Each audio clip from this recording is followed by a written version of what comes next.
because one of the biggest issues about cards like Snuff Out are that, they're inherently restricted. Mostly black can't actually kill black creatures, Right. and so Go for the Throat kills their Tombstalker, it kills their Dark Confidant, and it is a very, very strong card in the deck for the low price of 2 mana. Joe, hand that to Rashad. Or Drew can do it since Joe is not. Sorry, I was tweeting the matchup. Yeah. Dan also has the sweet sideboard tech, which we're going to get to see today, of 2 Consuming Vapors in the sideboard. Nice. Yeah, I was sitting there and I said, well, what do you think about Diabolic Edict? And he said, no, I really want to gain some life. And he said, well, I don't know, what gains life? And I was like, well, I mean, Blue-Black and Standard used Consuming Vapors once upon a time. And he said, well, I mean, if I just kill all of their dudes, then Consuming Vapors their Tarmogoyf and their Knight of the Reliquary, don't I just gain infinity? And I said, yeah, but that's real slow. And he said, well, no. I mean, games are going long anyway. And I said, yeah, try it. And 2 of them stuck. Why not give it a shot?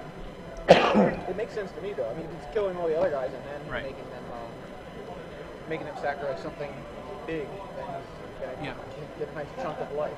And amusingly enough, also a one of in Dan Signorini's deck is Sylvan Library, which provides him with free card selection. Do I want this Stifle? No. Do I want this Hymn to Torok? Yes. Do I need this Wasteland? No. And is one of very few ways to actually get ahead on cards to avoid, getting outpeeled. So these guys are 2 of your teammates. Yeah. Do they know each other? Yeah. Okay. Yeah. I mean, we have had test sessions before. I assume they both know what the other one is on. Okay. And what do you feel like has the edge in this matchup? It's yeah. I think that it's actually a very interesting interactive matchup because Dan can either choose to go for Kemper's business, go after his Tarmogoyfs and Knights, because Kemper's basically playing a big version of Zoo. So he has Green Sun, Zenith, and Noble Hierarch. Could we see the deck list? Yeah. You got it? Good. Yeah, he has Green Sun, Zenith, 3 Sylvan Library, 4 Noble Hierarch, and 3 Knight of the Reliquary, 1 Terravore. Yeah, Kemper. That's Kemper Pogue on the right, by the way, ladies and Yeah. And yeah, he used to have a natural order package in the sideboard. It looks like he's cut that. Still has the vestige of it with the one of Dryad Arbor. So you can use the Zenith for that. Right, he can Zenith for Arbor on turn 1. And so this is going to actually be a fairly interesting matchup, considering that Kemper's only reach is 3 Lightning Bolt. So no Chain Lightning, no Fire Blast, no Price of Progress, just 3 Lightning Bolt. This is going to be a creature versus removal sort of game with a lot of interesting tactical issues posed by Kemper's 8 fetch lands and the 4 wastelands of his own. So both people really have a legitimate shot at mana screwing the other one out of a game, should that option sort of present itself with the cards that they see. Meanwhile, it looks like Daniel's already brainstormed and then just finished up Ponder. Meanwhile, Kemper, who has Land and Hierarch. Specifically Taiga, Hierarch, and now Wild Nacatl, which right now is just a 2/2. And so he has Windswept Heath, Wasteland, Horizon Canopy, Green Sun Zenith, and Tarmogoyf in his hand. So that way, that Nacatl can be a 3/3 when he's ready. Yeah. Meanwhile, in with the Hierarch, comes in and pokes him with that staff. Mm-hmm. Yeah. Get in there, little buddy. I miss Noble Hierarch in Standard. I was going to say, then play Extended. No. So I know you will. We have Predict, And predict. I know what it does, but he doesn't. Yeah. Oh, look, it's that Tombstalker that I wasn't going to cast anyway. And now we have some lands. Yeah, the way predict does work is if you successfully predict the card on top of your library, you get to draw 2. Is that right? You have to put the top card into your graveyard. Right. You mill the top card in any case. Yeah. So of course predict has a ton of value against, say, someone flipping their Sensei's Divining Top to counter your Ponder.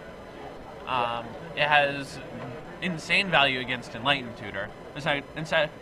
Essentially functioning as an arcane denial that draws you the 2 cards instead of them. And of course has regular synergy with cantrips like Brainstorm and Ponder.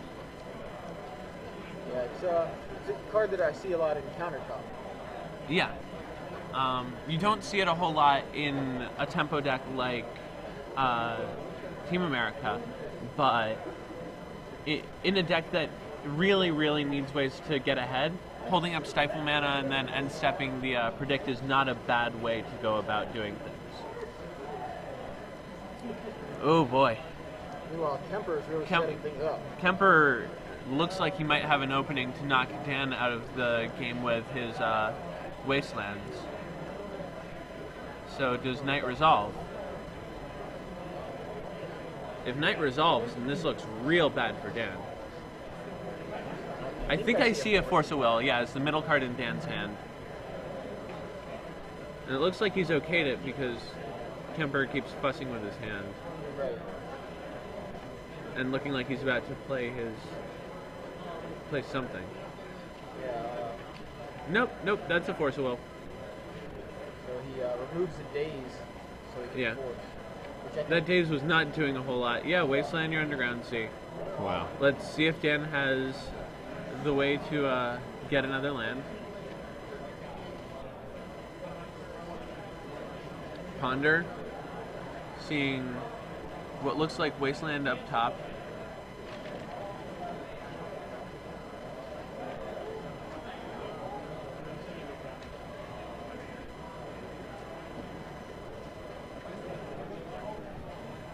Just want to remind everyone that should all the other tournament day before making sign-ups on the right-hand side of this. And so a lot of people have asked me about Ponder versus Preordain in Legacy. Because, I mean, the two seem very, very similar. They are very, very similar. But, you know, as with most things in Legacy, it's the little things that will eventually win you games. And so the reason why Dan is playing Ponder over Preordain is that a lot of the time he's looking for a very specific card. He doesn't necessarily want to, you know, play it as a sleight of hand and, you know, put one in his hand, put another one on bottom. Often he just needs to find a Tarmogoyf, or he needs to find a Tombstalker, or he needs to find a Snuff Out. And so seeing 4 cards instead of 3 is a very useful thing. Additionally, Ponder has a ton more synergy with Predict, since you can draw the top card, draw the second card, and predict away the third card. It's some nice interactions. Yeah. So Kemper has landed a Tarmogoyf and is continuing to beat down with that wild card. And Daniel just now hitting his 3rd land after having that Wasteland take out his land a couple of turns ago. Still not quite stabilized on a very, very tenuous 7 life.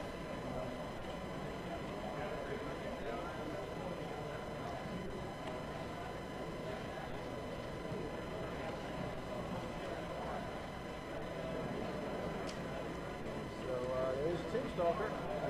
What is that? Delve? Is that what the, what's the name of the? Delve. Yeah. It's like the only card with Delve. Is there anything else with Delve? There are, I think, 4 or 5 cards from Future Sight with the mechanic Delve. The only one I ever think of is Tombstalker. Yeah. Right. It's the only one that's really ever seen play. Death Rattle is another one. Logic Knot is another one. I do remember Logic. Mm-hmm. Logic not saw play in block as a mystical teachings slot. Right. Since late game it was very much a counter spell. Right, exactly. So Green Sun Zenith for 1. For 1 or 0 for 1, yes. That's going to get Grim Lavamancer. This is going to be a very, very... Oh, or it could get Noble Hierarch. It's either Grim Lavamancer or Noble Hierarch. Somebody asked if Daniel's using Stifle, and the answer is yes, he has Stifle in his deck. Yeah, just load up on those exalted effects. Is it Dan? Basically, is that how you know him as Dan? Yeah, Dan Signorini. Just call him Dan. So yeah, the extra Noble Hierarch is probably going to push the Tarmogoyf out of Tombstalker's capacity to block.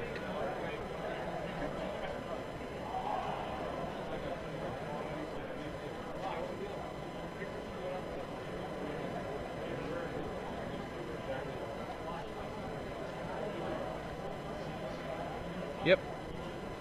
Exalted all the way up to a 5/6. And Dan goes to 1.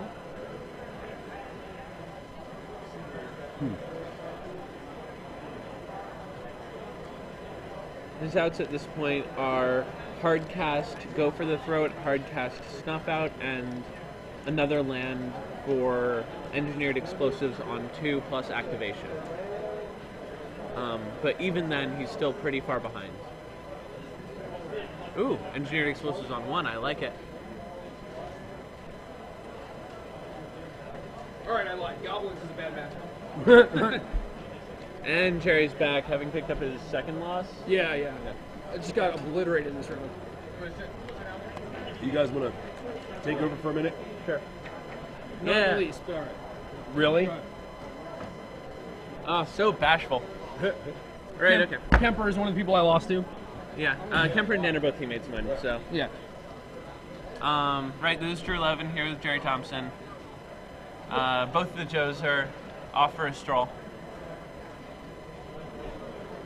So yeah, we have Team America versus Big Zoo.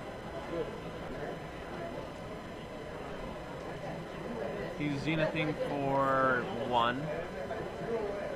I think at this point, I'm pretty sure yeah, just Grim Lavamancer. Why wouldn't you get Grim Lavamancer? Kemper, what are you doing? Is it going for 4/5? It's irrelevant. I mean, like, he needs a removal spell for Grim Lavamancer or he's dead. Oh, okay, I see. But no, yes. Yeah.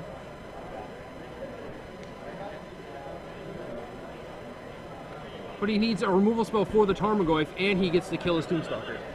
That's fair. So, Drew Levin, what are you doing? What am I doing? And a Sylvan Library, that's good. Yeah, no, both of these are Sylvan Library decks. Unless it gets dazed, I guess. I don't think I'd be too worried about that. I mean, like, Dan's not casting anything here, even if he does have the removal spell. Same. Sure, what happened to us? I got crushed. It turns out that when you get 4 hours of sleep and then you play in the finals of a standard tournament, you're not so hot to make the comeback. I wish I could blame it on sleep. I wish. I got my little sleep. I think I would have lost on next week.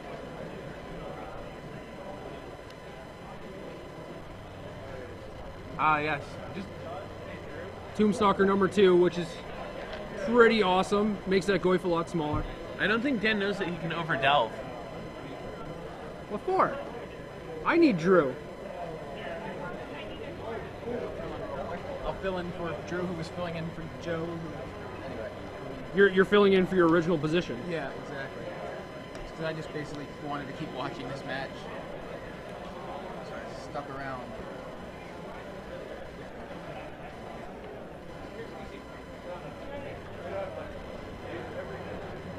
One life against a deck with red, and it seems a little frightening. It's tough, although he doesn't have that much burn in his 3 deck. bolts. Oh, wait. And Drew! Lavamancer? You wanted him to Zenith for a Lavamancer? Yeah, why not? Because it's not green. Oh, yeah, there we go. Look, I don't actually know the card. I didn't play that card in my deck or anything. It's the only card. Drew Levin, ladies and gentlemen. He, in here this morning, he's like, yeah, I'll show you what I'm playing. And he'll hold up Green Sun Zenith. It's the only card he would reveal. It's not even like I played that card in my deck today. Wait, no, I did. Did you use it to search for black creatures? No. I didn't have any. They were all green. Fair. I knew how to build a deck. Okay. So apparently Kemper Pogue, who's the guy that you lost to Correct, last round, yep. is a good friend of Drew's. He knew exactly who we were talking about. Yeah. So Kemper take that one down, I think He so. did, yeah. He ended up playing a Knight of the Reliquary, and Dan didn't come up with anything. I imagine his deck is pretty weak against creature decks. Like, he definitely preys on the control and combo decks, but not too many removal spells. Has a lot of cards like Daze, which Kemper was playing around. So that's like another pseudo-dead card. Stifle, another thing that Kemper can play around, and probably knows that it's in his deck because it's his friend. Right. So, Dan Signorini actually doesn't have that many live draws in his deck. What do you think he brings in? Seems like Kemper is going to want Path and possibly Jit. I don't know if he wants to bring in any Enlightened Tutors with those Jits. I'm not sure how excited he is about a sideboard package, like, you know, that kind of thing. Like, he brought in the Tutor and the Jit package against me, but that's because, like, you know, you connect with the Jit, you automatically win. Yeah. So being down a card from the Tutor isn't really that relevant. But, yeah, it seems like Path, maybe Jits, not too much other action going on in his sideboard. I guess, like, Choke is kind of a card, but Dan has, like, Wasteland and Bayou and, like, Daze, so maybe it's just not what you want to be doing. It's not really the thing that you want to be fighting. Like, you just want to kill his creatures, like, clear the blockers and get them. So. And meanwhile, Dan has Ghastly Demise, a Dark Blast, 2 Consuming Vapors. Yeah, that was what we were which talking is about. probably the first time I've ever seen that on a Legacy deck list. Yeah. And another Engineered Explosives. It seems like he brings in just as much removal as he can, really. Yeah, that's exactly what you have to do. And then I think this is what what Drew was saying about the Consuming Vapors, saying what Daniel wanted to do was just try to use the removal on everything but the Knight of the Reliquary or Tarmogoyf, and then the Consuming Vapors so he can gain a chunk of life too. So. Well, that's going to be tough because Kemper has a Dryad Arbor in his deck. Yeah. So if he ever keeps a fetch land open, like I imagine that these guys know each other's deck lists. Yeah. So if he knows the Vapors are there, Dryad Arbor is just a giant beating. Yeah. That's a good point. But then again, Dan does have Stifle. Right. So he can stifle the fetch land, but... And who knows, you know, it may be a situation where the Dryad Arbor has already been dispatched, I guess. You know? Yeah, he could Zenith for it on turn 1. Right. Gain a little but mana advantage. When you bring in all this removal against a Zoo deck, particularly this Zoo deck that doesn't have all that much burn, Jace actually starts looking pretty good too. Because he doesn't really have a draw engine, so he's trading 1 for 1 against a Zoo deck that is full of threats, but his deck isn't full of removal. So Jace is actually probably pretty good. Yeah. I see him cutting 4 Stifle, 4 Daze, for 2 Jace, 1 Ghastly Demise, 1 Dark Blast, 2 Consuming Vapors. Okay, the thing about that is, we were talking about the Consuming Vapors and the fact that Kemper has a Dryad Arbor. Sure. So maybe he kind of wants the Stifles for that. And also, that makes his force... I mean, he can still just, like, hold Wasteland for Dryad Arbor. Just, like, use Wasteland to strategically cut him off of, like, whatever he needs to cut him Yeah, off. that's true. So there's, like, a Trump, and, like, a Re-Trump, and a Re-Re-Trump, you know. Sure. But it makes his blue count for Force of Will really low, and I don't necessarily like Force of Will in this matchup anyway. You don't want to 2-for-1 yourself to, like, kill a Tarmogoyf. Yeah, but the thing is, if they stick Sylvan Library, you're really far behind. Because if they basically just get to find whatever they need every single turn, then your Tarmogoyfs aren't sticking as much as you want them to. Your Tombstalkers aren't sticking as much as you want them to. Yeah. And that's certainly true, but then he's going to have 14 cards for Force of Will, like, maybe more if he brings in Jace. That's still really low. Okay, so probably, like, keep a few Dazes in to keep him honest. Yeah, Daze. Dazing a Noble Hierarch is just not the best feeling in the world, I don't think. I mean, like, if your plan is keep him off of a bunch of mana early, then, I mean, why not? Drawing the Miser's Dark Blast for the Noble snap Hierarch. that thing off. That's insane. That's another card that combos incredibly well with Consuming Vapors. Yeah. I mean, also, now every single Grim Lavamancer is just dead in the water. Every single Lavamancer that you would ever want a Zenith for. Yeah, thank you, Jay. All of those. I've said a couple dumb things this weekend. I think that's not even up there. At least you didn't play a Thrun when you had a Thrun in play this weekend. No, I definitely did that 2 weekends ago. Yeah. At least I'm not buried aliving for a Dark Blast. I never tried to do that. I was yelling. I tried to do that. Yeah, I know. Yeah, no, I know. That's why I'm bringing it up. All right, so looks like Kemper's getting hemmed. So now he's down to 3 cards and 1 land in play. With the Noble Hierarch in his hand, facing down, like that Dark Blast still in the graveyard. So. Oh, that Dark Blast. Oh, yeah, here we go. And we're going to Zenith for the Dryad Arbor, probably. Most likely. I mean, when playing against Resource Denial, probably the best strategy is to always just prioritize getting your mana online before everything else. So that you can at least cast your spells. Because if you have, like, a Knight of the Reliquary, a Tarmogoyf, and a Sylvan Library in hand, but you only ever have 1 land, then it doesn't matter that you have 3 cards. You basically have 0. Oh, looks like he's decided to Dispel. He really wants to protect his Goyfs and Tombstalkers from Path and Swords. Yeah, which makes sense. He has about as much of a fondness for Dispel as you do. That's awesome. I want to be friends with this guy. He's a good guy to be friends with. Guy is also a triple PhD, and I think, black belt in Krav Maga. I wish I were kidding. This guy's just stone cold cooler than everyone I'll ever know. He's just a dreamboat. Yeah, he seriously is. Yeah. Engaged, by the way. Sorry, ladies. Oh. Or boys. I don't know. Or boys. Yeah, there's your hand. Nice hand, Kemper. See, I was thinking that he might want a Zenith too, just to empty his hand and like have a little beater, but did he just peel another land? He probably peeled. I mean, like, what could he possibly have lined? Like swords, plowshares, lightning. Nah, he cuts lightning bolts. It's gonna be swords. Like, he drew swords to plowshares. Because, like, he casts Nikadal, he casts Lavamancer, he casts Hierarch, he casts Tarmogoyf. The man has the swords to plowshares in his hand. Man. And Dan is not afraid. No, I will not delve away my my Dark Blast. Should probably keep that one. That seems like a good plan. Yeah, keep my instant. Delve away my engineered explosives?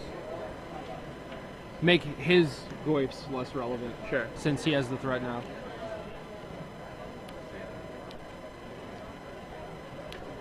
Huh. Yeah, so it looks like Kemper held the land. Yeah, he did hold the land, which I don't know. I guess if he has a hymn, you kind of want him to use it there, so that in case you do draw swords, then he doesn't get value out of it. Right.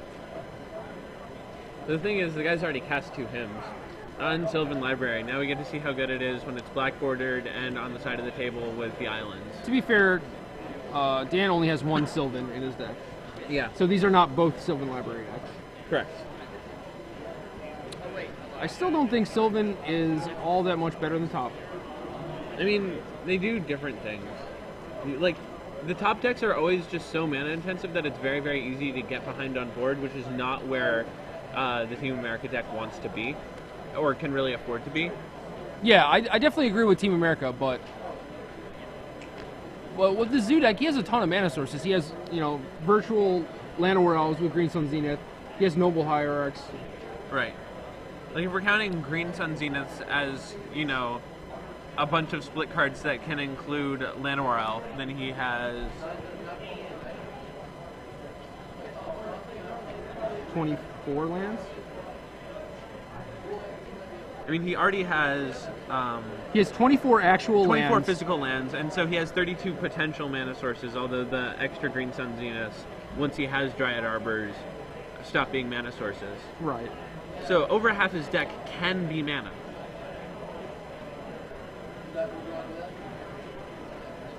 I don't know, no one's ever really put Sensei's Dividing Cup in Zoo before. I made Jacobson play it last week. How'd he do? He was like X and 2 or X and 3.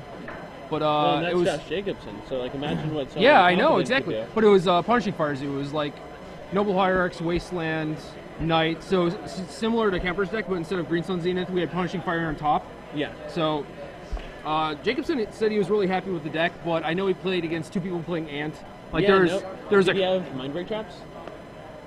I wrote him out a sideboard slot or a sideboard list, and it was like 3 slots, 3 grip, 3 slots for combo. You know, just, so he put in whatever. I'm not sure what he actually had. It might have been Mindbreak trap. I remember him asking me about that at some point. You're like, what are you supposed to play in Zoo against combo? And I said either Canonist or Mindbreak trap. Yeah. So I would think that a mix is better, no matter what. You do or you don't? I would think a mix is better. Oh, okay. I It's mean, like- Gaddock can also be a good... Right. I'm just saying, like, you want something that necessarily can't get to rest every game or Right. Chain of Vapor every game. You know, you want them to have to draw the right anti-thing for your Right. hate card. So I think, like, even if you only have 3 slots, like, you want to play 2 traps or 1 canonist or vice versa. We have, ladies and gentlemen, a treat for you. Gerard Fabiano, here in the coverage booth. I actually have a treat for you guys. You do? Extra large Twix bar. Oh, boy. Yeah, can you believe it? I was just Dude, laying here. this is insane. Gerard, you run so good. Want to see other Joes? I think we should eat it. See other Joes. Dude, there's 4 of us, and there's 4 pieces of this Twix bar. Is that a coincidence? You should- I think not. Okay. Gerard, you should just take 1 bite out of it. Just one bite. Just 1 bite. Nice event Joe's going to be at. Show some restraint. We'll see. Yeah, I was going to say if he was at Edison, I was like buying like something nicer. Wild Nikado, Dude, Windswept just mail it Teeth, to him. Path, Swords, All right, back to the Tarmogoyf, game. Pride Mage, Noble Hierarch. So Kemper has how many land? One? solid hand, but only 1 land. So is the play here to open on Zenith for 0 so that you at least have 2 lands? Like He doesn't have a Zenith. He has a Nikado. Oh, okay. So he's going to play Noble Hierarch here. Right. So it's Tega Hierarch. No, it seems like Savannah when he has 2 swords. Yeah, fair. I guess also he boarded out his red card, so it's irrelevant. Did he board out Lavamancer as well? Could be.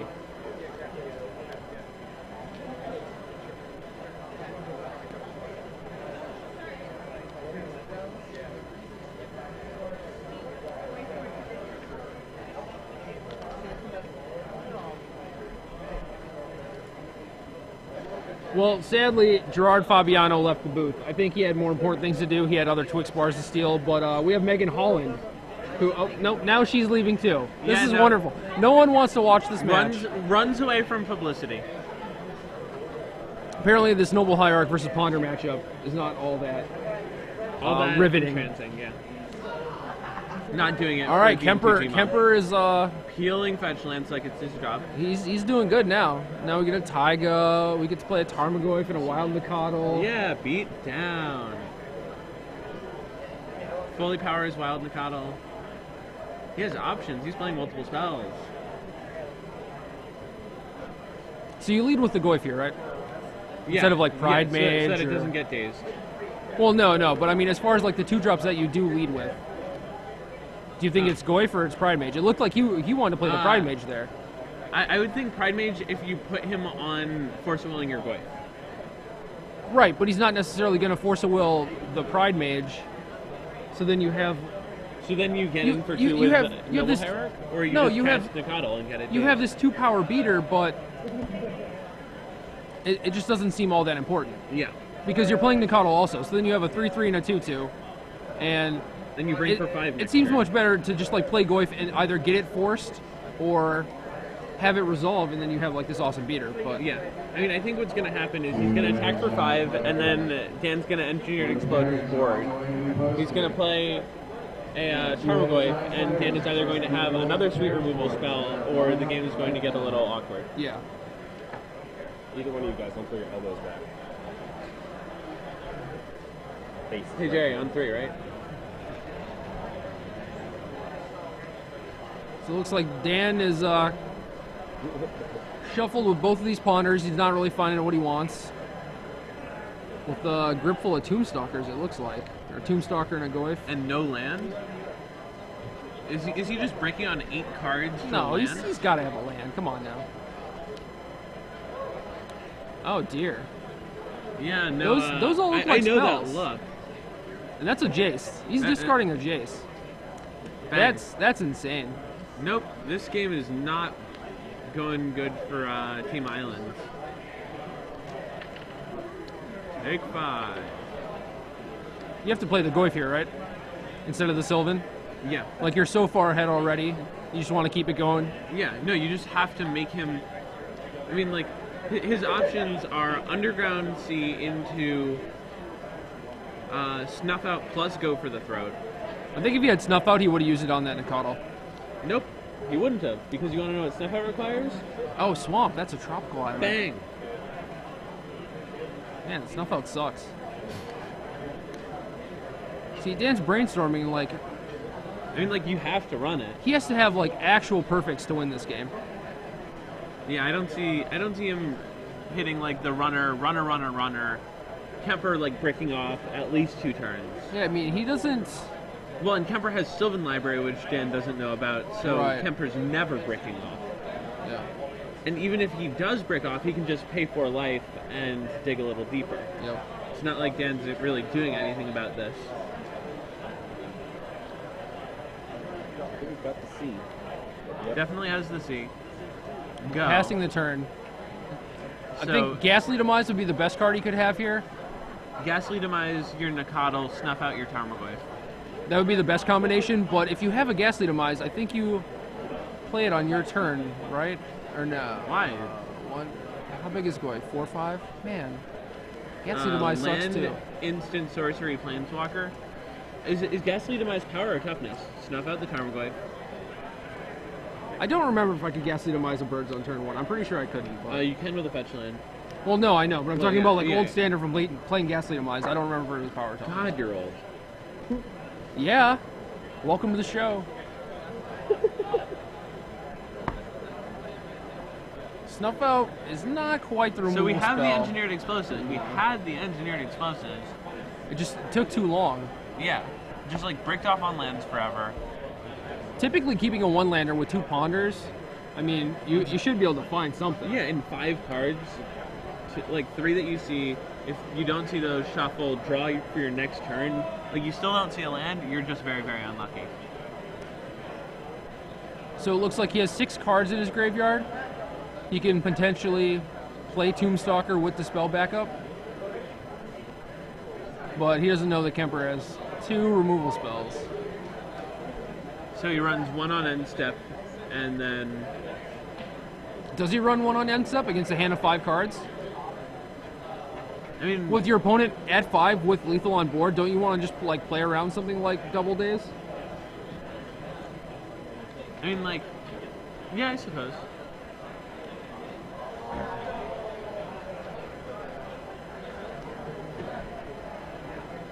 A smarter look, man than me. Kemper's playing exceptionally well. Oh, Wasteland. That's going to put him even further back. This is tough. Yeah, Having that engineered explosives is never getting played. No. Kemper peeling that land on turn 2 was exactly what he needed. Well, and Dan not peeling that land on turn 2. Yeah, exactly. we know who's running better here in this situation. Yeah. And Wasteland your Underground Sea. I imagine this matchup isn't that good for Dan to begin with, though.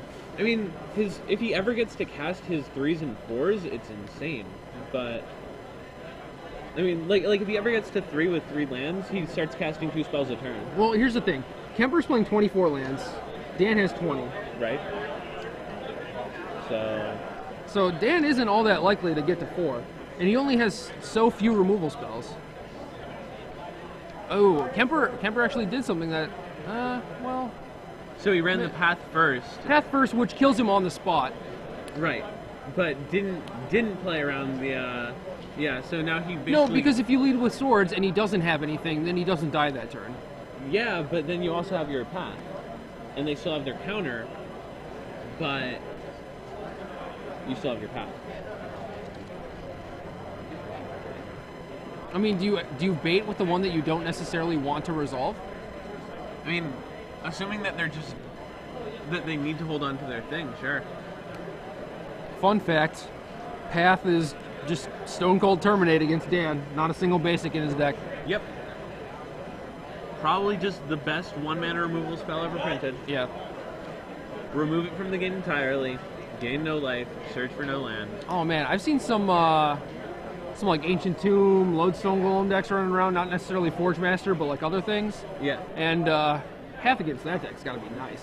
Yeah. They almost certainly don't have a basic land. Well, they don't have any land. Have you seen those decks? They play 16 and how many Mox Diamond? Well, that was Baumholt's deck. Yeah, but like a lot of them are just super greedy. Well, I feel like Dan's list is kind of greedy too. I mean, 4 Wastelands and 20 lands? That's tough. So if Dan... Yeah. He has 4 8-drops in his deck. Come on. How is he ever going to get to 8? Yeah, bang. Ooh. Wait, hold on. No. He got Wastelanded, but... Oh, there's his library. I thought he was bidding his library. And Zenith for a Tarmogoyf. Go to 2. Oh, just cast Tarmogoyf. Sylvan Library for Tarmogoyf. It's like the same thing. Yeah.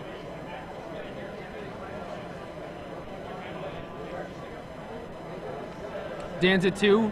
Both creatures are lethal. He's got to come up with 2 removal spells, and he didn't have 2 the last turn, so... Oh, that'll do, actually. It'll work. Yeah. And Kemper's out of paths.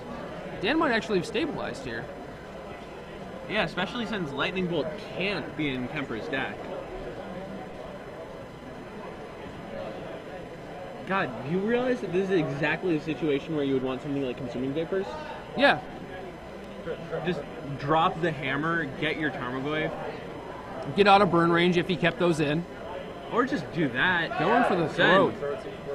Send. Dan is quite literally going for the throat right now. Yeah. And despite bricking on his second land drop, despite running into the Exalted Crew plus Tarmogoyf, despite fighting through double white removal spell, and getting wastelanded off of his third land, he has hit a slew of cards that has put him back in this game.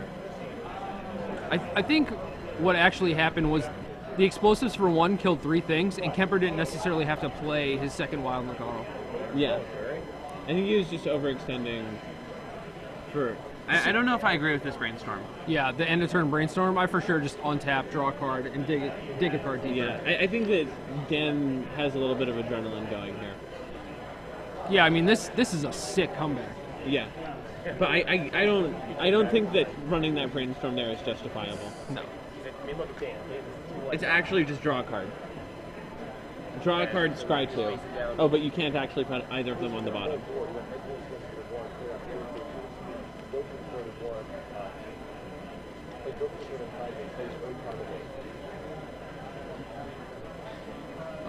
Did he keep a Force of Will? Yeah, the Force of Will is the card in his hand. He's going to be able to Force of Will something. I imagine that Knight is much bigger than that Tarmogoyf at this point, though. Yeah, good chance. So he's stuck in the abyss, most likely, especially with that Wasteland, that Horizon Canopy. Yeah, that brainstorm play might have actually just killed him. So we have to fetch in a turn.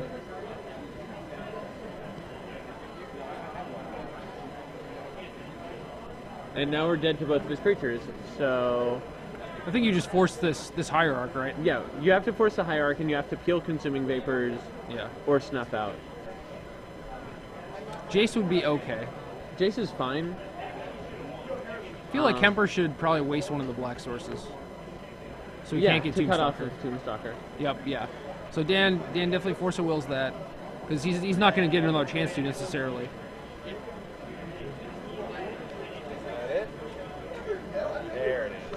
And him to Taraku, good game. I'm out.